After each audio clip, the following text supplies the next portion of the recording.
নিয়ামত পাওয়ার পরে নিয়ামতের শুকরিয়া আদায় করিও।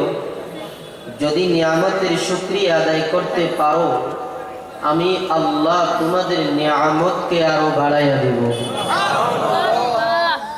আর আমার নিয়ামত পাওয়ার পর যদি নিয়ামতের নাশুকরি করো, নিয়ামতের কৃতজ্ঞতা প্রকাশ করো না, আমি আল্লাহ তোমাদেরকে নিয়ামত তো বাড়াইয়া দিবই না, বরং তো শক্ত আযাব তোমাদের উপরে চাপাইয়া দিব। সবাই বলেন নাউযুবিল্লাহ। তো ভাইরা, আল্লাহ পাক রব্বুল আলামিন আপনাকে আমাকে সবচেয়ে বড় নিয়ামত দান করেছেন ঈমান। কথা ঠিক না বেঠিক? আল্লাহ ইচ্ছা করলে আপনাকে আমাকে ইহুদি, খ্রিস্টান, হিন্দু, বৌদ্ধ, অন্যান্য বিজাতিদের ঘরে আল্লাহ জন্ম দিতে পারত, কিন্তু আল্লাহ দয়া করে, মায়া করে, মহব্বত করে, মেহেরবানি করে আমাদেরকে মুসলমানের ঘরে জন্ম দিয়েছেন। আখিরি জামানার পয়গম্বর, বিশ্ব নবী, শ্রেষ্ঠ নবী, সাইয়্যিদুল মুরসালিন, রাহমাতুল লিল আলামিন জনাবে মুহাম্মদুর রাসূলুল্লাহ সাল্লাল্লাহু আলাইহি ওয়াসাল্লামের দামি উম্মত হওয়ার তৌফিক দান করেছেন। এই শুকরিয়া কিয়ামত পর্যন্ত আদায় করলেও শেষ হবে না। এই জন্যে আবারও আমরা শুকরিয়া দান করি, আলহামদুলিল্লাহ। আমার ভাইরা, আমি আপনাদের সামনে পবিত্র কোরআনুল কারীমের একখানা আয়াতে কারীমা তেলাওয়াত করেছি। আমার তেলাওয়াতকৃত আয়াতের মধ্যে আল্লাহ রাব্বুল আলামিন ঈমানদার বান্দাবান্দীদেরকে বলছেন, হে আমার ঈমানদার বান্দাবান্দীরা, আল্লাহ পাক রব্বুল আলামিন বলছেন, ইয়া আইয়ুহাল্লাযীনা আমানু দুখুলু ফিস-সিলমি কাফা। হে ঈমানদার বান্দাবান্দীরা, তোমরা যারা আমি আল্লাহকে বিশ্বাস করো, তোমরা ইসলামের ভিতরে পুরাপুরিভাবে ঢুকে যাও। সুবহানাল্লাহ বলেন। আল্লাহ পাক ঈমানদারদেরকে সম্বোধন করে বলেছেন ইসলামের ভিতরে পুরাপুরিভাবে ঢোকার জন্য। তাহলে বোঝা গেল শুধু ঈমানদার হইলেই হবে না, ইসলামের ভিতরে পুরাপুরিভাবে ঢুকতে হবে। কথা ঠিক না ঠিক? ইসলামের ভিতরে পুরাপুরিভাবে ঢুকতে হবে। এই আয়াতের মাধ্যমে আমরা বুঝতে পারলাম যে ইসলামেরও একটা পরিপূর্ণতা আছে। কথা ঠিক না বেঠিক? এই জন্য আল্লাহ পাক রব্বুল আলামিন ঈমানদার বান্দাবান্দীদেরকে, বিশ্বাসী বান্দাবান্দীদেরকে বলেছেন, হে আমার বিশ্বাসী বান্দাবান্দীরা, তোমরা ইসলামের ভিতরে পুরাপুরিভাবে ঢুকে যাও। সুবহানাল্লাহ। ওয়ালা তাত্তাবিউ খুতুওয়াতিশ শাইতান।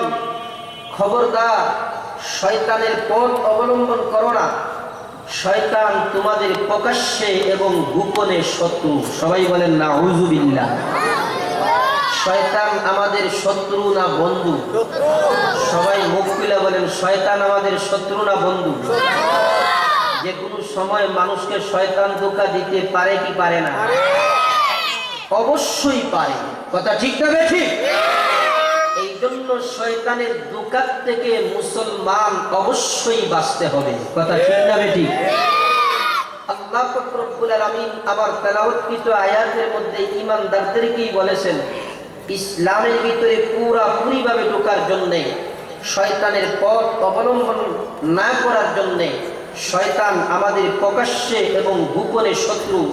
এই জন্য আমার ভাইয়েরা, আল্লাহ পাক আমার তেলাওয়াতকৃত আয়াতের মধ্যে বলেছেন ইসলামের ভিতরে পুরাপুরিভাবে ঢোকার জন্যে, কিন্তু অন্য আয়াতের মধ্যে আল্লাহ পাক রব্বুল আলামিন বলেছেন, হে ঈমানদারেরা, তোমরা আল্লাহকে ভয় করো। সুবহানাল্লাহ বলেন। ইয়া আইয়ুহাল্লাযীনা আমানুত্তাকুল্লাহ।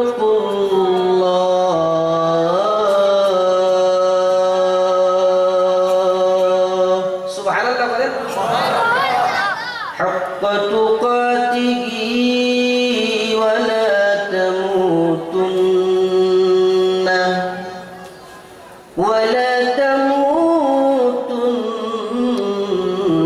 ইল্লা ওয়া আনতুম মুসলিমুন।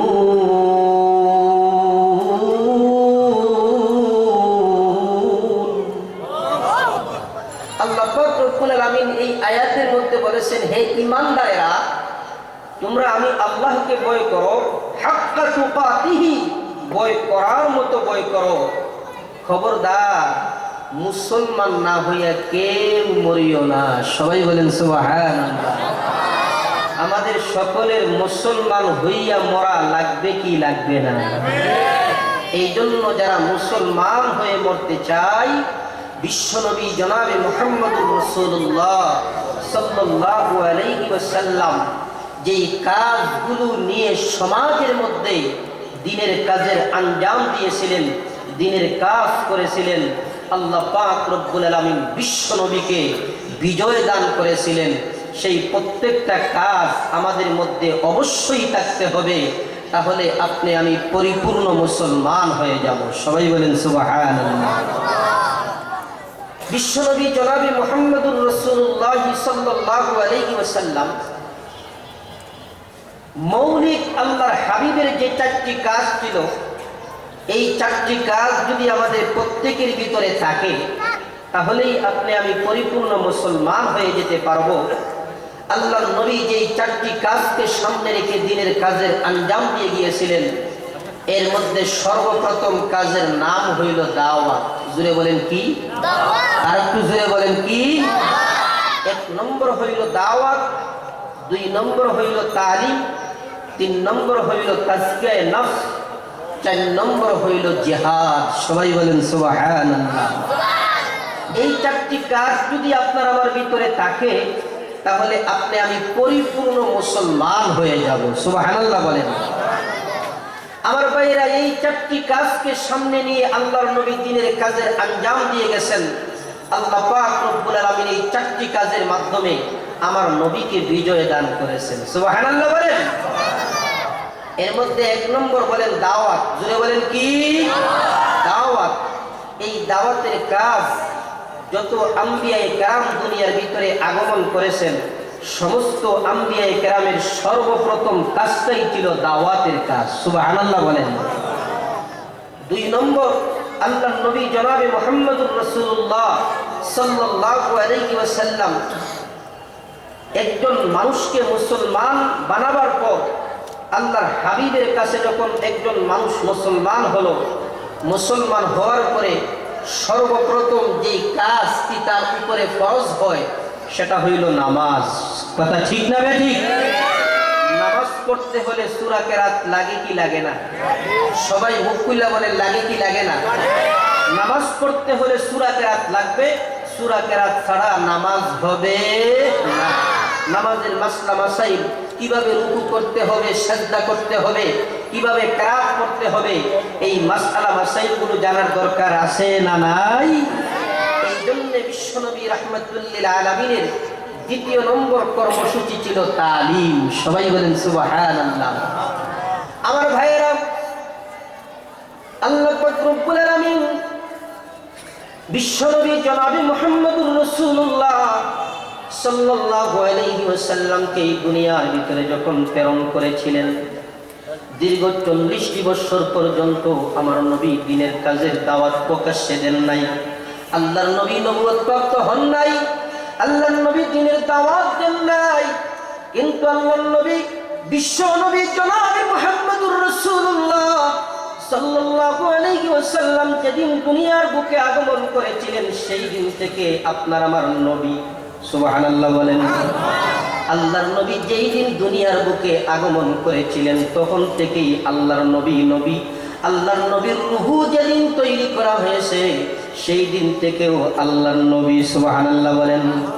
আমার ভাইয়েরা, এই দাওয়াতের কাজ করতে গিয়ে আল্লাহর নবী বিশ্ব নবী রাহমাতুল লিল আলামিনকে আল্লাহ পাক রব্বুল আলামিন 40 বছর পর্যন্ত লুকায় রেখে দিয়েছিলেন, প্রকাশ হইতে দেন নাই।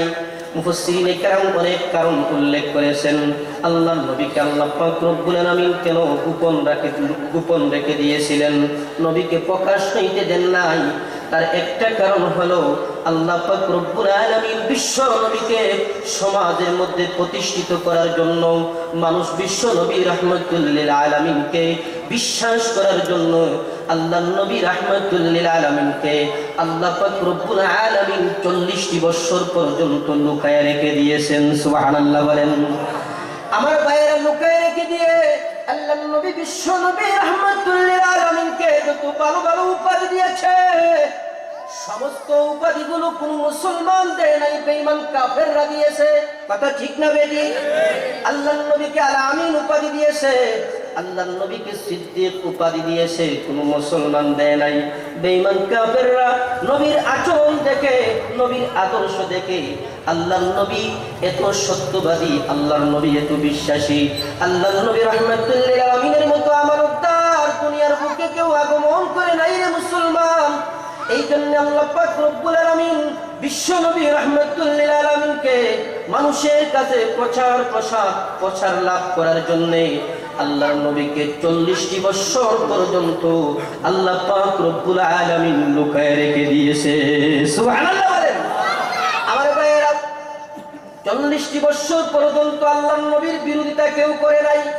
আবু জেহেল, উতবা, শাইবা, ওয়ালিদ ইবনে মুগীরা, মক্কার নেতৃস্থানীয় বড় বড় কাফির বেঈমানরা আল্লাহর নবীর বিরোধিতা করে নাই।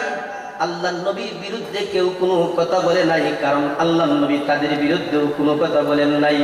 যেই দিন থেকে আল্লাহর নবী বিশ্ব নবী রাহমাতুল লিল আলামিনকে আল্লাহ পাক রব্বুল আলামিন জানিয়ে দিলেন, ওগো নবীজি আর গোপনে গোপনে দাওয়াত দেওয়ার কোনো দরকার নাই গো নবী, এখন প্রকাশ্যে মাঠে ময়দানে দ্বীনের দাওয়াত দেওয়া শুরু করেন। সুবহানাল্লাহ বলেন।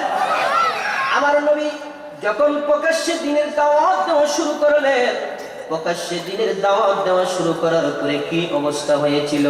যেই দিন আল্লাহর নবী বিশ্ব নবী রাহমাতুল লিল আলামিন দ্বীনের দাওয়াত দেওয়া শুরু করে দিয়েছেন, এতদিন মুহাম্মাদুর রাসূলুল্লাহ সাল্লাল্লাহু আলাইহি ওয়াসাল্লামের মতো ভালো মানুষ কাফেরদের কাছে আর কেউ ছিল না। যেই দিন তিনি দাওয়াত দেওয়া শুরু করেছে, এখন বেঈমান কাফেরের সবচেয়ে বড় শত্রু হয়ে গেল। কথা ঠিক না বেঠিক? আমার নবী সবচেয়ে বড় শত্রু হয়ে গেল। আমার নবীকে তারা নবী দাওয়াত দেওয়া শুরু করার পরে তারা নবীর বিরুদ্ধে ষড়যন্ত্র শুরু করলো। আল্লাহর নবী রাহমাতুল লিল আলামিন দীর্ঘ 13টি বছর পর্যন্ত মক্কার আনাচে কানাচে আল্লাহর নবী যখন দ্বীনের দাওয়াত দিতেন, আল্লাহর নবীকে এত নির্যাতন যা চিন্তাও করা যায় না। আল্লাহর নবী রাহমাতুল লিল আলামিন কে আল্লাহ পাক রব্বুল আলামিন জানিয়ে দিলেন, ওগো নবীজি যতই নির্যাতিত আপনাকে করা হোক না কেন, আপনি চিন্তার কোনো কারণ নাই, আপনি তাদের সামনে গিয়ে কোরআনের আয়াত তেলাওয়াত করে নসিহত করেন, আমি আল্লাহ তাদের পাথরের মতো শক্ত কলব আমি আল্লাহ মোমের মতো গলায়া দিব। সুবহানাল্লাহ বলেন। আমার ভাইয়েরা, কেমন আল্লাহ পাক রব্বুল আলামিন বিশ্ব নবী রাহমাতুল লিল আলামিনকে সবচেয়ে বড় মুজিজা দিয়েছিলেন কোরআন। সুবহানাল্লাহ বলেন। আল্লাহ পাক সেই কোরআনের মধ্যে এমন মুজিজা দান করেছে, যেই কোরআন তেলাওয়াত শোনার পরে বেঈমান কাফেররা আল্লাহু আকবার কোরআন তেলাওয়াতের আওয়াজ যখন তাদের কলিজার মধ্যে গিয়া ধাক্কা লাগে, আল্লাহর কোরআনের মাধ্যমে বেঈমান কাফেরদের শক্ত পাথরের মতো কলবকে কোরআন তেলাওয়াতের মাধ্যমে আল্লাহ মোমের মতো গলায়া দেয়। আল্লাহর নবীর হাত ধরে বেঈমান কাফেররা যাকে যাকে কালেমা পড়ে মুসলমান হইতে লাগে। সুবহানাল্লাহ বলেন। আমার ভাই, কেমন তেলাওয়াত আল্লাহর নবী বিশ্ব নবী রাহমাতুল লিল আলামিন যখন কাবা ঘরের মধ্যে বসে বসে কোরআন তেলাওয়াত করতেন, কোরআন তেলাওয়াতের মধ্যে মজা আছে না নাই? আর জোরে বলেন, আছে না নাই? কোরআন তেলাওয়াতের মধ্যে এত মজা আল্লাহ দান করেছেন, কারণ যাদের কলব পরিষ্কার তাদের কাছেই কোরআন তেলাওয়াত মজা লাগে। আর যাদের কলবের ভিতরে গুনার ময়লা, যাদের কলব গুনাহযুক্ত, তাদের কাছে কোরআন তেলাওয়াত ভালো লাগে না, আল্লাহর জিকির আজকার তাদের কাছে ভালো লাগে না রে মুসলমান। কথা ঠিক না বেঠিক? এজন্য ভাইরা, বিশ্ব নবী রাহমাতুল লিল আলামিনের কণ্ঠস্বরের মধ্যে আল্লাহ পাক এত রহমত দান করেছিলেন, আল্লাহ পাক এত আকর্ষণ দান করেছিলেন। আল্লাহর নবী বিশ্ব নবী রাহমাতুল লিল আলামিন কাবা ঘরের মধ্যে বসে বসে যখন আল্লাহর কোরআন তেলাওয়াত করতেন, কোরআন তেলাওয়াত শোনার জন্য কাবা ঘরের চতুর্দিকে বেঈমান কাফেররা আসিয়া ঘেরাও করে ফেলতো। সুবহানাল্লাহ বলেন। আমার ভাইয়েরা, কেমন ঘেরাও করতো? আল্লাহর নবী বিশ্ব নবী রাহমাতুল লিল আলামিন যখন কাবা ঘরের মধ্যে বসে বসে কোরআন তেলাওয়াত করতেন, আল্লাহর নবীর তেলাওয়াতের মধ্যে এত আকর্ষণ ছিল, আল্লাহ পাক এত আকর্ষণ দান করেছিলেন। বেঈমান কাফেররা নবীজির তেলাওয়াত শোনার পরে, আমার ভাইরা, মক্কার নেতৃস্থানীয় বড় বড় কাফেররা যখন ঘোষণা দিল মুহাম্মদ পাগল হয়ে গেছে, মুহাম্মদ পাগল হয়ে গেছে, পাগলের তেলাওয়াত শোনার জন্য বেঈমান কাফেররা যখন কাবা ঘরের চতুর্দিকে ঘেরাও করে ফেলতো, আল্লাহর নবীর চেহারার দিকে যখন তারা আসিয়া তাকাইতো, নবীজি কোরআন তেলাওয়াত করতেছেন, বেঈমান কাফেররা তাকায় দেখে আমার নবীর চেহারা এত সুন্দর, এত সুন্দর, এত সুন্দর। আল্লাহর নবীর চেহারার দিকে তাকাইয়া বেঈমান কাফেররা এমন ভাবে পাগল হয়ে যেত। বেঈমান কাফেররা একজন আরেকজনকে বলে, আবু জেহেল, উতবা, সাইবা, তারা বলে মুহাম্মদ পাগল, মুহাম্মদ পাগল। কিন্তু মুহাম্মদের চেহারার দিকে তাকাইলে এত সুন্দর লোক আমরা জিন্দেগিতে কোনোদিন দেখি নাই, যার চেহারা এত সুন্দর, এত সুন্দর চেহারা, যার চেহারার আলোর মাধ্যমে কাবা ঘর পর্যন্ত আলোকিত হয়ে গেছে। আল্লাহু আকবার। যার চেহারার আলোতে কাবা ঘর পর্যন্ত আলোকিত হয়ে যায়, এত সুন্দর লোককে তারা কেন পাগল বলে, কেন পাগল বলে চিন্তাও করা যায় না।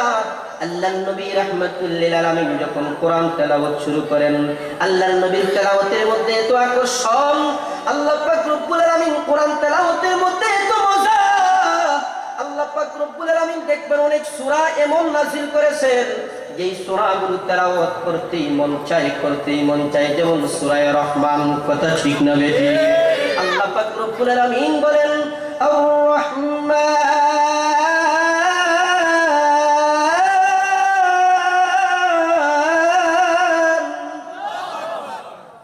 علم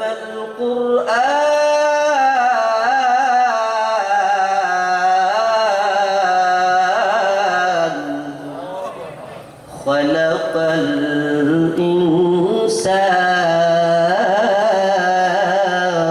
الإنسان علمه البيان।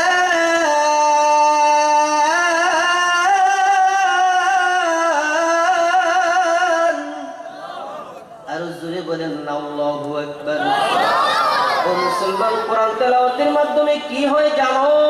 আল্লাহ পাক রব্বুল আলামিন পবিত্র কোরআনুল কারীমের সূরা আনফালের 2 নম্বর আয়াতের মধ্যে বলেন, ইন্নামাল মুমিনুনা আল্লাযীনা ইযা যুকিরাল্লাহু ওয়াজিলাত কুলুবুহুম ওয়া ইযা তুলিয়াত আলাইহিম আয়াতুহু যাদাতুহুম ঈমানা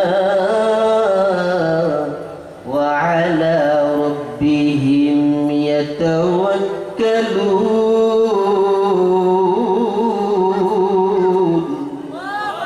আরো জোরে বলেন না আল্লাহু আকবার। আল্লাহ পাক রব্বুল আলামিন বলেন, মুসলমান বান্দাবান্দি যখন কোরআন তেলাওয়াত শুনে, মুসলমান বান্দাবান্দি যখন কোরআন তেলাওয়াত করে, আল্লাহ পাক রব্বুল আলামিন তার ঈমানের পাওয়ার এত বাড়ায়া দেয়, এমন ভাবে বাড়ায়া দেয়, মুসলমান বান্দাবান্দির ঈমান আগে যে পরিমাণ ছিল, কোরআন তেলাওয়াত শোনার মাধ্যমে, কোরআন তেলাওয়াত করার মাধ্যমে আল্লাহ পাক রব্বুল আলামিন মুসলমান বান্দাবান্দিদের ঈমান আগের চেয়ে লক্ষ গুণ, কোটি গুণ আমার আল্লাহ বাড়ায়া দেয়। সুবহানাল্লাহ বলেন। এই জন্য কোরআন তেলাওয়াত শোনার পরে দিলের ভিতরে ধাক্কা লাগে কি লাগে না? দিলের ভিতরে ধাক্কা লাগে, কারণ যারা মুমিন তাদের দিলের ভিতরে অবশ্যই ধাক্কা লাগবে। আল্লাহর কোরআনের মধ্যে এত মজা, আল্লাহর কোরআনের মধ্যে এত স্বাদ আমার আল্লাহ দান করেছেন। এই কোরআন তেলাওয়াত বিশ্ব নবী রাহমাতুল লিল আলামিন যখন কাবা ঘরে বসে তেলাওয়াত করতেন, আল্লাহর নবীর তেলাওয়াত শোনার জন্য যখন বেঈমান কাফেররা ঘেরাও করে ফেলতো, নবীজির তেলাওয়াত শোনার পরে বেঈমান কাফেররা নবীর চেহারার দিকে তাকায় আর নবীর কণ্ঠস্বরের আওয়াজ শুনে, আওয়াজ শোনার পরে বেঈমান কাফের একজন আরেকজনকে বলে, এত সুন্দর চেহারা লোক কোনোদিন পাগল হতে পারে না। আর তার জবান থেকে এত মধুর কণ্ঠের আওয়াজ, এই আওয়াজ জিন্দেগিতে কোনোদিন শুনি নাই রে, শুনি নাই। আসলে মুহাম্মদ যা বলে, মুহাম্মদের চেহারার দিকে তাকাইলে মুহাম্মদ নবী বলে পরিচয় পাওয়া যায়। আয় আয়, আর দেরি করার কোনো দরকার নাই, দরকার নাই। আমরা সবাই কালেমা পড়ে মুসলমান হয়ে যাই। আর জোরে বলেন না সুবহানাল্লাহ। আমার ভাইয়েরা, এইভাবে বিশ্বনবী রাহমাতুল লিল আলামিনের তরে যাকে যাকে মানুষ কালেমা পড়ে মুসলমান হওয়া শুরু হয়ে গেল। আল্লাহর নবী দ্বীনের দাওয়াত যখন দেওয়া শুরু করেছেন, বেঈমান কাফেররা দ্বীন গ্রহণ করা শুরু করেছে। বেঈমান কাফেররা নবীর বিরুদ্ধে কত ষড়যন্ত্র, কত ষড়যন্ত্র, কত ষড়যন্ত্র, যা চিন্তাও করা যায় না রে মুসলমান। আল্লাহর নবী রাহমাতুল লিল আলামিনের জন্ম হলো মক্কায়, কিন্তু আল্লাহর নবী রাহমাতুল লিল আলামিন সেই মক্কার বেঈমান কাফেরদেরকে এত দাওয়াত দিলেন, এত দাওয়াত দিলেন। দাওয়াত দেওয়ার পরে আল্লাহর নবীকে শেষ পর্যন্ত মক্কায় থাকতে দেয় নাই। আল্লাহর নবী চিন্তা করেন, আল্লাহর নবী রাহমাতুল লিল আলামিন চিন্তাই করেন, একটু যাই তায়েফের ময়দানে, তায়েফের ময়দানে গিয়ে দেখি তায়েফবাসী আমার পুত্রীয় লোক, তারা নিয়ে আমার দাওয়াত গ্রহণ করতে পারে। আমার নবী বিশ্ব নবী রাহমাতুল লিল আলামিন যখন তায়েফের ময়দানে গেলেন, তায়েফের ময়দানে গিয়ে যখন দ্বীনের দাওয়াত দেওয়া শুরু করলেন, বেঈমান কাফেররা কত নির্যাতন, কত নির্যাতন। মক্কার মধ্যে আল্লাহর নবীকে এত নির্যাতন করে নাই, কিন্তু তায়েফের ময়দানে তায়েফের বখাটে লোকেরা, বড় বড় লিডাররা আল্লাহর নবী রাহমাতুল লিল আলামিনের পিছনে এমন কিছু বখাটে লোকদেরকে লাগাইয়া দিল যা চিন্তাও করা যায় না। আমার নবীকে পাথর মারার জন্য, আমার নবীকে নিশ্চিহ্ন করে দেওয়ার জন্য তারা এমন ভাবে ষড়যন্ত্র শুরু করল রে মুসলমান। আমার ভাইরা তাফসীরের কিতাবের মধ্যে লেখেন, বিশ্ব নবী রাহমাতুল লিল আলামিন তায়েফের ময়দানে যাওয়ার পর তায়েফের বখাটে যুবকদেরকে বলা হলো, যাও মুহাম্মদের মাথাকে লক্ষ্য করে পাথর মারো, মুহাম্মদের শরীরকে লক্ষ্য করে পাথর মারো, মুহাম্মদের অঙ্গ প্রত্যঙ্গকে লক্ষ্য করে পাথর মারো। সবাই বলেন না আউযুবিল্লাহ। আমার ভাইয়েরা বড় আশা নিয়ে পুত্রীয় লোকদেরকে দাওয়াত দেওয়ার জন্য গিয়েছেন, কিন্তু বেঈমান কাফেররা আমার নবীর পিছনে এমন মানুষ লাগায় দিল, আমার নবীর বিরুদ্ধে এমন ষড়যন্ত্র শুরু করে দিল। বেঈমান কাফেররা আমার নবীকে নিশানা বানাইয়া যখন পাথর মারা শুরু করলো, আমার ভাইয়েরা আল্লাহু আকবার, আল্লাহু আকবার। আমার ভাইয়েরা বিশ্ব নবী রাহমাতুল লিল আলামিন সেই তায়েফের ময়দানে এই দ্বীনের দাওয়াত দিতে গিয়ে তো নির্যাতিত হয়েছিলেন। তাফসীরের কিতাবের মধ্যে লেখেন, আল্লাহর নবী রাহমাতুল লিল আলামিনের শরীরের মধ্যে বৃষ্টির মতো পাথর। আল্লাহু আকবার। শরীরের এমন কোন জায়গা নাই যেই জায়গার মধ্যে বেঈমানরা পাথর নিক্ষেপ করে নাই। শেষ পর্যন্ত আমার নবীর আল্লাহু আকবার শরীর থেকে রক্ত বাহির হইয়া আল্লাহর নবী রাহমাতুল লিল আলামিনের জুতা মুবারক পর্যন্ত আটকে গিয়েছিল। সুবহানাল্লাহ বলেন। আমার ভাইরা, আল্লাহর নবী রাহমাতুল লিল আলামিনকে শেষ পর্যন্ত বেঈমান কাফেররা মক্কায় থাকতে দেয় নাই। আমার ভাইরা, আল্লাহর নবী রাহমাতুল লিল আলামিন দীর্ঘ 3 বছর পর্যন্ত বেঈমান কাফেররা আল্লাহর নবীকে বন্দী করে রেখেছিল। আল্লাহর নবীকে শিয়াবে আবু তালিবের মধ্যে একদিন 2 দিন নয়, আল্লাহু আকবার 3 বছর পর্যন্ত বন্দী করে রেখেছিল বেঈমান কাফেররা। কিন্তু বয়ে আল্লাহর নবীকে তারা হত্যাও করে নাই। আল্লাহর নবীকে তারা এত কষ্ট দিয়েছিল, সেই শিয়াবে আবু তালেবের মধ্যে আল্লাহর নবীকে যখন বন্দী করে রাখা হয়েছিল, যারা ইসলাম গ্রহণ করেছে তাদেরকেও বন্দী করে রাখা হয়েছিল, ছোট্ট ছোট্ট বাচ্চাগুলোও ছিল। আল্লাহর নবী রাহমাতুল লিল আলামিনকে এত নির্যাতন করার পরে আল্লাহর নবী রাহমাতুল লিল আলামিন শেষ পর্যন্ত মক্কায় থাকতে পারেন নাই।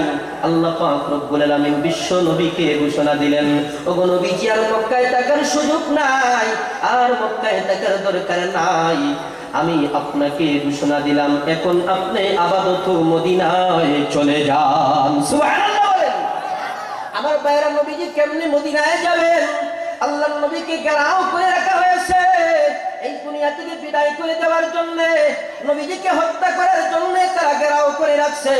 কাবা ঘরের চতুর্দিকে বেঈমান কাফেররা যুবক লোকেরা 100 পুত্র থেকে 100 যুবক আল্লাহর নবীকে হত্যা করার জন্য ষড়যন্ত্র শুরু করেছে। আল্লাহ পাক রব্বুল আলামিন বিশ্ব নবী রাহমাতুল লিল আলামিনকে বললেন, ওগো নবীজি চিন্তার কোনো কারণ নাই, চিন্তার কোনো কারণ নাই। কোরআনের একটা আয়াত তেলাওয়াত করে এক মুষ্টি বালু হাতের মধ্যে নিয়ে একটু ফু দিয়ে ওই বালুগুলো ছিটাইয়া দেন, আল্লাহ পাক রব্বুল আলামিন আপনার জন্য রাস্তা খুইলা দিবে। সুবহানাল্লাহ বলেন। কারণ চেষ্টা না করলে কিছু হয় না, চেষ্টা না করলে কিছু হয় না। আল্লাহ পাক রব্বুল আলামিন পবিত্র কোরআনুল কারীমের মধ্যে বলেন, ওয়াল্লাযীনা জাহাদু ফীনা লানাহদিয়ান্নাহুম সুবুলানা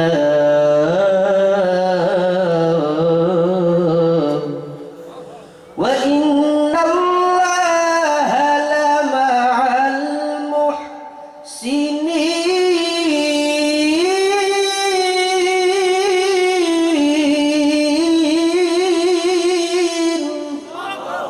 আরো জোরে বলেন আল্লাহু আকবার।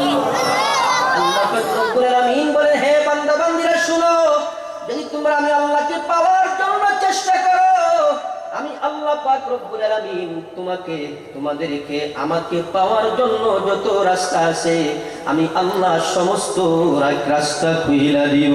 সুবহানাল্লাহ বলেন। রাস্তা খুইলা দিবে কে? আর জোরে বলেন কে?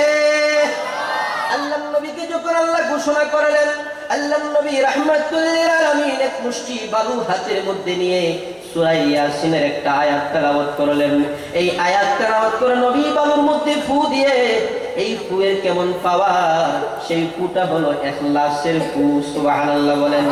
আল্লাহর নবী বালুর মধ্যে ফু দেওয়ার সঙ্গে সঙ্গে যখন বালুগুলো ছিটাইয়া দিলেন, ছিটাইয়া দেওয়ার সঙ্গে সঙ্গে আল্লাহর নবী রাহমাতুল লিল আলামিন আল্লাহু আকবার, বেঈমান কাফেরদের প্রত্যেকটা বেঈমান কাফেরদের চোখের ভিতরে সেই বালুগুলো আল্লাহ ঢুকাইয়া দিয়েছে। সুবহানাল্লাহ বলেন। আর সবাই চোখ কষলানো শুরু করলো। আল্লাহর নবী ফাঁকে দিয়া বাহির হইয়া মদিনায় রওনা করলেন। সুবহানাল্লাহ বলেন। আমার ভাইয়েরা, বিশ্ব নবী রাহমাতুল লিল আলামিনকে ওরা মক্কায় থাকতে দেয় নাই। আল্লাহর নবী সেই রাত্রিতে আলী রাদিয়াল্লাহু তাআলা আনহুকে বলছিলেন, হে আলী, আল্লাহ পাক আমাকে আদেশ করেছেন মদিনায় যাওয়ার জন্য, আমি মদিনায় চলে যাই, আর তুমি আমার চাদর মুড়া দিয়ে আমার বিছনায় শুয়ে থাকো, আর আমি এখন চলে যাই মদিনায়।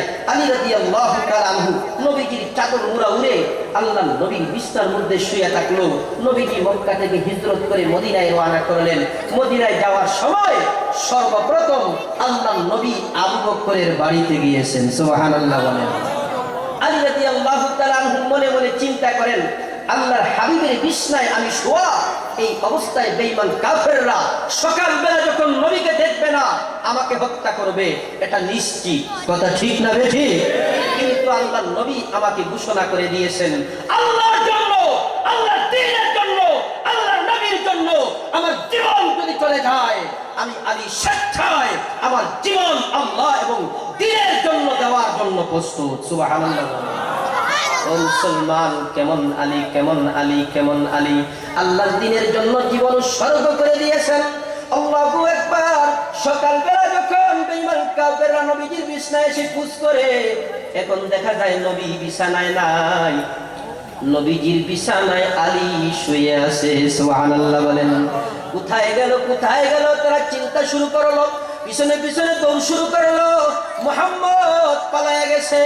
আল্লাহর নবী রাহমাতুল লিল আলামিন আবু বকরের দরজার সামনে গিয়ে যখন বলেছিলেন, হে আবু বকর, আবু বকর সিদ্দিক রাদিয়াল্লাহু তাআলা আনহু সঙ্গে সঙ্গে দরজা খুলে দিলেন। সুবহানাল্লাহ।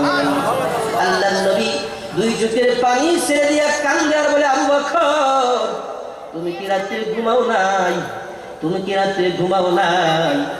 এক ডাকের সঙ্গে সঙ্গে দরজাটা সঙ্গে সঙ্গে খুলে দিলা। চিন্তা করলাম, বুঝতে পারলাম না। আল্লাহর নবী রাহমাতুল লিল আলামিনকে আবু বকর সিদ্দিক রাদিয়াল্লাহু তাআলা আনহু বলেন, ইয়া রাসূলুল্লাহ, ইয়া হাবিবাল্লাহ, যেই দিন থেকে আপনি আমাকে বলেছিলেন, আরে আবু বকর, হিজরতের হুকুম আসতে পারে, হিজরত করতে হবে, তুমি আমার সঙ্গী হইবা, ওই দিন থেকে ওগো নবীজি দরজার সামনে দরজার মধ্যে হেলান দিয়া আমি রাত্রি কাটাই, এই জন্য হেলান দিয়া রাত্রি কাটাই। যদি আপনি আমার দরজায় আসিয়া বারবার আমাকে ডাকেন গো নবী, আর যদি আপনার প্রথম ডাকে আমি দরজা খুলে না দিতে পারি, আমার যে নিমক হারাম দুনিয়ার ভিতরে আর কেউ হইতে পারে না। ও নবীজি 6 মাস পর্যন্ত এইভাবে আমি অপেক্ষায় আসি। ও নবীজি আপনি আমার দরজার সামনে যখনই আমাকে আসিয়া ডাক দিবে, আপনার প্রথম ডাকে যেন আমি আবু বকর দরজা খুলে দিতে পারি। আরো জোরে বলেন না আল্লাহু আকবার। এই জন্য আমি দরজার মধ্যে দাঁড়ায় থাকি, যাতে করে আমি ঘুমাই না। কারণ যদি ঘুমায় যাই আর আপনি আমার দরজায় আসিয়া বারবার ডাকেন, ওগো নবীজি না জানি আপনার মনের মধ্যে কষ্ট আসবে। দীর্ঘ 6 মাস পর্যন্ত একটা সেকেন্ডের জন্য আমি রাত্রি ঘুমাই না। সুবহানাল্লাহ বলেন। ও ভাইরা, তাদেরকে আশিক রাসূল বলা হয়, কথা ঠিক না বেঠিক? আমার ভাইরা, তাদেরকে আশিক রাসূল বলা হয়। আজকে আশিক রাসূলের দাবিদারের অভাব নাই। সবাই আশিক রাসূল দাবি করে, শুধু মুখে মুখে, কাজে নয়, কথা ঠিক না বেঠিক? এই জন্য ভাইরা, যাদের কথা এবং কাজের সঙ্গে মিল আছে তারাই হলো সত্যিকারের আশিক রাসূল।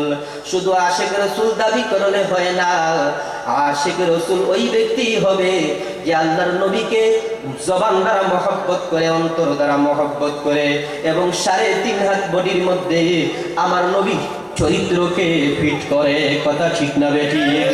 সেই হইল সত্যিকারের আশিক রাসূল। আশিক রাসূল আমরা এখন তো বর্তমান বাংলাদেশের মধ্যে আশিক রাসূলের কোনো অভাব নাই, কিন্তু সত্যিকারের আশিক রাসূল খুঁজে পাওয়া বড় কঠিন, কথা ঠিক না বেঠিক? আমার ভাইরা, আবু বকর সিদ্দিক রাদিয়াল্লাহু তাআলা আনহু কেমন আশিক রাসূল ছিলেন? আল্লাহর নবী রাহমাতুল লিল আলামিন গাড়ি নিয়ে তিনি অপেক্ষা করতেছেন, নবীর সঙ্গে হবেন। নবীর সঙ্গী হয়ে যাওয়ার পর আবু বকর সিদ্দিক রাদিয়াল্লাহু তাআলা আনহু যখন তিনি রওনা করলেন, আমরা সবাই জানি অনেক লম্বা ঘটনা।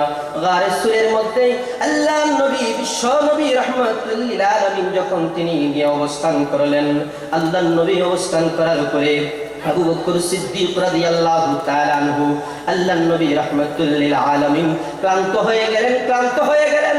আল্লাহর নবী রাহমাতুল লিল আলামিন একটু বিশ্রাম নেবেন।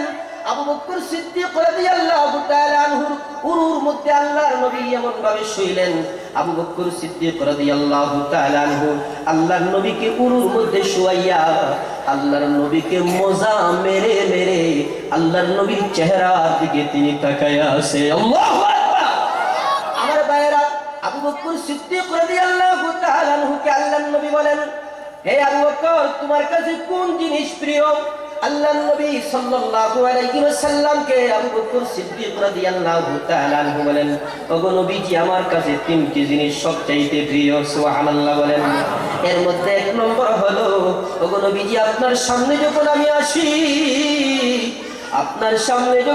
আসি গো নবী, যখন আপনার চেহারার দিকে তাকাই, এর চাইতে ভালো কোনো জিনিস আমার আর দুনিয়ার ভিতরে নাই। সুবহানাল্লাহ বলেন। এর চাইতে বড় ভালো জিনিস দুনিয়ার ভিতরে নাই। ওগো নবীজি, আপনার চেহারার দিকে যতই আমি তাকায় থাকি ততই ভালো লাগে। কারণ আল্লাহর নবীর চেহারার মধ্যে আল্লাহ পাক রব্বুল আলামিন এত নূরানিয়ত দান করেছিলেন রে মুসলমান, যা চিন্তাও করা যায় না। আবু বকরের মনের মধ্যে আল্লাহর নবীর চেহারা দেখা সবচাইতে উত্তম তিনি মনে করতেন। এই জন্য আল্লাহ পাক রব্বুল আলামিন গারে সুরের মধ্যে আল্লাহ এমন সুন্দর করে তৈরি করে দিয়েছিলেন, আল্লাহর নবী রাহমাতুল লিল আলামিনের পবিত্র মাথা মুবারক রেখে, আবু বকরের উরুর মধ্যে রেখে আল্লাহর নবী রাহমাতুল লিল আলামিন বিশ্রাম নিয়েছিলেন, ঘুমাইছিলেন। আমার ভাইরা, এই জন্য চিন্তা করে দেখেন, আজকে আপনি আমি মুসলমান দাবি করি, নবীর ভালোবাসা আমাদের মধ্যে নাই, নবীর মহব্বত, নবীর ভালোবাসা আমাদের মধ্যে নাই। ও যুবক ভাইরা, আজকে নবীর মহব্বতের দাবি করো, কিন্তু নবীর মহব্বতের দাবি করার নামই নবীকে মহব্বত করা নয়। নবীর অনুকরণ করার নামই হইল নবীর মহব্বত, কথা ঠিক না বেটি? কারণ আল্লাহ পাক রব্বুল আলামিন বলেন, ইয়াউমা নাদউ কুল্লা উনাসিন বিইমামিহিম। আল্লাহ পাক রব্বুল আলামিন পবিত্র কোরআনুল কারীমের মধ্যে বলেন, হে বান্দা বান্দীরা শুনো, দুনিয়াকে যে যাকে বেশি ভিতরে যে যাকে বেশি ভালোবাসবে কিয়ামতের ময়দানে সে তার সঙ্গী হইয়া জান্নাতে চলে যাবে। সুবহানাল্লাহ বলেন। দুনিয়ার ভিতরে যে যাকে বেশি মহব্বত করবে, কারণ আল্লাহর নবী বুখারী শরীফের হাদিসের ভিতরে বলেছেন মান তাশাব্বাহা বিকওমিন ফাহুয়া মিনহুম। আল্লাহর নবী বলেন যার সঙ্গে যার মহব্বত তার সঙ্গে তার কিয়ামত। সুবহানাল্লাহ বলেন। যার সঙ্গে যার মহব্বত, সবাই বলেন যার সঙ্গে যার মহব্বত তার সঙ্গে তার কিয়ামত। এই জন্য আল্লাহর হাবিব বলেন, আল্লাহর নবী রাহমাতুল লিল আলামিনকে দুনিয়ার মধ্যে যারা মহব্বত করবে, আল্লাহর নবীকে যারা ভালোবাসবে, আল্লাহর নবী হাদিসের ভিতরে বলেছেন, আল্লাহর নবী বলেছেন দুনিয়ার ভিতরে যে যাকে বেশি ভালোবাসবে কিয়ামতের ময়দানে তার সঙ্গী হয়ে যাবে। আল্লাহর নবী রাহমাতুল লিল আলামিন বলেন, হে আমার উম্মতেরা শুনো, দুনিয়ার মধ্যে যে যাকে বেশি ভালোবাসবে, যদি আপনি আমি মহানবীকে মহব্বত করতে পারি, নবীর অনুকরণ করতে পারি, কিয়ামতের ময়দানে আপনি আমি নবীর সঙ্গী হইয়া জান্নাতের ভিতরে ঢুকতে পারবো। সবাই বলেন সুবহানাল্লাহ।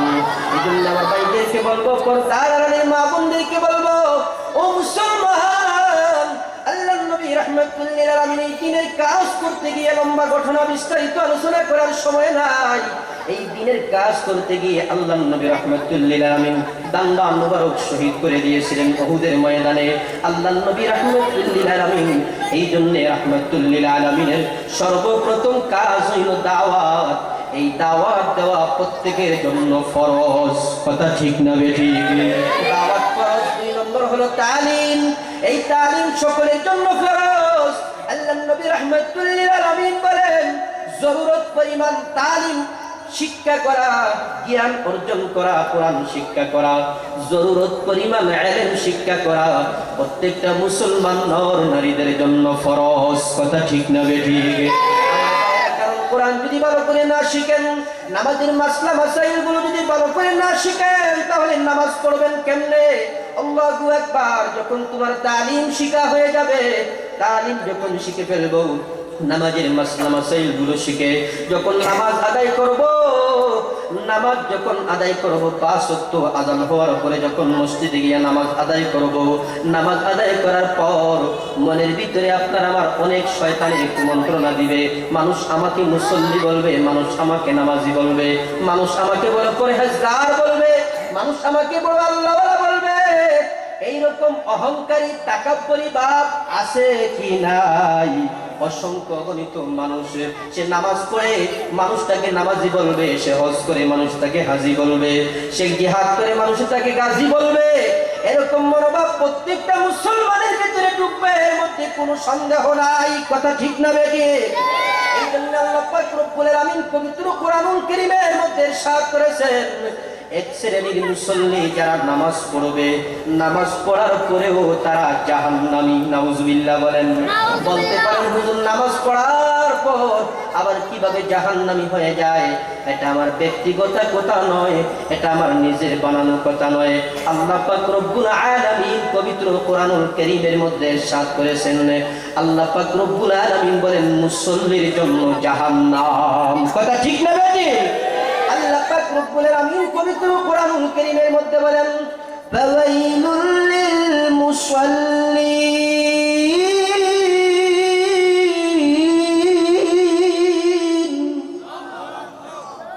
আল্লাযীনা হুম আন সালাতিহিম সাহুন আল্লাযীনা হুম يراءون ويمنعون الماعون।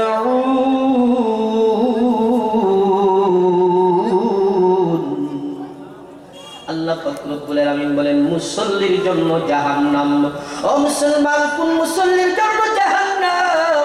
আল্লাহ পাক রব্বুল আলামিন তাও উল্লেখ করেছেন, যারা নামাজ পড়বে, যে মুসল্লি নামাজ পড়বে আমার আল্লাহকে খুশি করার জন্য নয়, যেই মুসল্লি নামাজ পড়বে মানুষকে দেখাবার জন্য।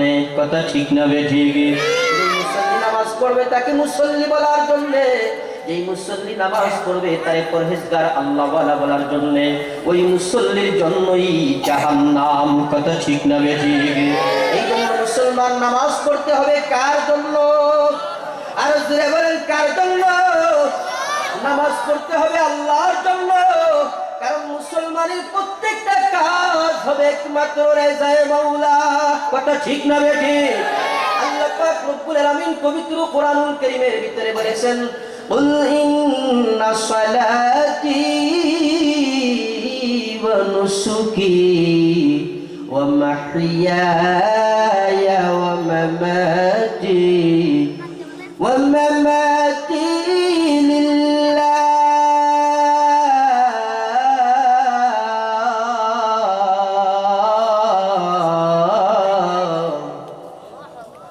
ومماتي لله رب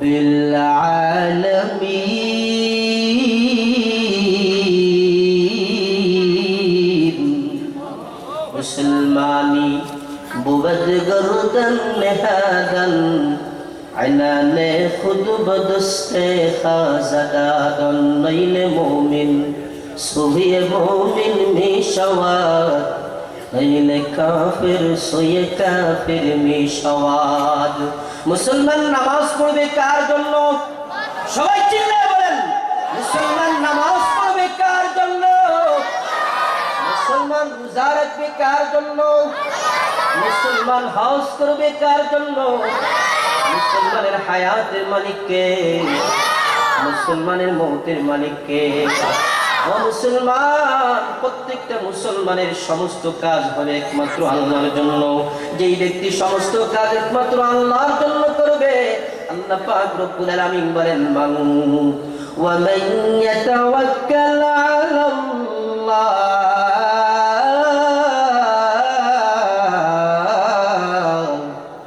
মুসলমানের প্রত্যেকটা কাজ যদি একমাত্র আল্লাহকে ভরসা করে করে, আল্লাহর উপরে তাওয়াক্কুল করে করে, আল্লাহ পাক রব্বুল আলামিন বলেন ওই বান্দা বান্দীদের জন্য আমি আল্লাহ যথেষ্ট হয়ে যাব। সুবহানাল্লাহ। আমার ভাই, এই জন্য আসুন, আল্লাহ পাক রব্বুল আলামিন বিশ্ব নবী রাহমাতুল লিল আলামিনকে 2 নম্বর কর্মসূচি দিয়েছিলেন তালিম। এই জন্য তালিম শিক্ষা করতেই হবে। কারণ নামাজ সহি শুদ্ধ করে পড়তে হলে কোরআন তেলাওয়াত সহি শুদ্ধ করে পড়তে হবে। যদি কোরআন তেলাওয়াত সহি শুদ্ধ না হয় রে মুসলমান, যতই নামাজ পড়েন কোন নামাজ আল্লাহর দরবারে কবুল হবে না। কথা ঠিক না বেটি? আমার ভাইরা, নামাজ এমন একটি ইবাদত, নামাজ এমন একটি ইবাদত যেই নামাজের মাধ্যমে বান্দা বান্দী মহান আল্লাহর সঙ্গে সম্পর্ক স্থাপন করতে পারে। সুবহানাল্লাহ বলেন। আমার ভাইরা, আর কোনো ইবাদতে এত সম্পর্ক আল্লাহর সঙ্গে করা যায় না, একমাত্র হলো নামাজ। এই নামাজের মাধ্যমে বান্দা বান্দী স্বয়ং আল্লাহর সঙ্গে কথা বলা শুরু করে। সুবহানাল্লাহ বলেন। আল্লাহ পাক রব্বুল আলামিন এই জন্য বলেন নামাজ হইল সর্বশ্রেষ্ঠ ইবাদত। আল্লাহর নবী রাহমাতুল লিল আলামিন বলেন, হে আমার উম্মতেরা শুনো, নামাজের দুইটি অবস্থা। নামাজের দুইটি অবস্থার মধ্যে 1 নম্বর হলো আনতা আবুদাল্লাহ কাআন্নাকা তারাহু ফাইন লাম তাকুন তারাহু ফাইন্নাহু ইয়ারাক। আল্লাহর নবী বলেন, হে আমার উম্মতেরা শুনো, এমন ভাবে নামাজ পড়ো যেইভাবে নামাজ পড়লে অন্তর চক্ষু দিয়া আমার আল্লাহকে দেখো। সুবহানাল্লাহ বলেন। আর যদি অন্তর চক্ষু দিয়ে আমার আল্লাহকে দেখতে না পারো, তাহলে যদিও তুমি নামাজের মধ্যে দাঁড়াইয়া আমার আল্লাহকে অন্তর চক্ষু দিয়া দেখতে না পারো, তাহলে নামাজের মধ্যে দাঁড়াইয়া মনে করো এমন ভাবে নামাজের মধ্যে দাঁড়াও যদিও আমি আমার আল্লাহকে দেখি না, কিন্তু আমার আল্লাহ তো অন্ধ না, আমার আল্লাহ আমার দিকে তাকাইয়া আছে। সুবহানাল্লাহ বলেন। এই দুটি অবস্থা যদি নামাজের মধ্যে তৈরি না হয়, তাহলে কোন নামাজ আল্লাহর দরবারে কবুল হবে না রে মুসলমান। এই দুটি অবস্থা কিভাবে হবে? কোরআন তেলাওয়াত সহি শুদ্ধ হওয়া লাগবে, আর না হয় নামাজ আল্লাহর দরবারে কবুল হবে না। আমার ভাইরা, যখন নামাজ পড়বেন, নামাজ পড়ার পরে আপনার ভিতরে তাকাব্বুরি অহংকারী আসতে পারে। মানুষ আমাকে মুসল্লি বলবে, মানুষ আমাকে নামাজি বলবে, মানুষ আমাকে পরহেজগার বলবে, এটা আসবে, এর মধ্যে কোনো সন্দেহ নাই। এই জন্য বিশ্বনবী রাহমাতুল লিল আলামিনকে আল্লাহ পাক রব্বুল আলামিন 3 নম্বর কর্মসূচি কর্মসূচি দিয়েছেন তাজকিয়া নফস, আত্মশুদ্ধি। কলবের পিছনে মেহনত করতে হবে, কারণ ওই মানুষটা দুনিয়ার মধ্যে সবচেয়ে ভালো যেই মানুষটার কলব ভালো। সুবহানাল্লাহ বলেন। ওই মানুষটা আল্লাহর কাছে সবচেয়ে দামি যেই মানুষটার কলব সুন্দর, কলব ভালো। কারণ সুস্থ কলব ছাড়া, অসুস্থ কলব ছাড়া, সুস্থ কলব ছাড়া, গুনাহমুক্ত কলব ছাড়া জান্নাতের ভিতরে কারো জায়গা হবে না। কথা ঠিক না বেটে? আমার ভাই, এই জন্য আল্লাহ নবী রাহমাতুল লিল আলামিনকে ৩য় নম্বর কর্মসূচি দিয়েছেন তালিম। ২য় নম্বর কর্মসূচি হইল তালিম, ৩য় নম্বর কর্মসূচি হইল তাজকিয়া নফস। কলবের পিছনে মেহনত করতে হবে, কারণ কলব এমন একটা জায়গা, বান্দা বান্দিরা যখন একটা কবিরা গুনাহ করে, একটা কবিরা গুনাহ করার পর তার কলবের ভিতরে একটা দাগ পড়ে, 2টি গুনাহ করলে 2টি দাগ পড়ে, 3টি গুনাহ করলে 3টি দাগ পড়ে।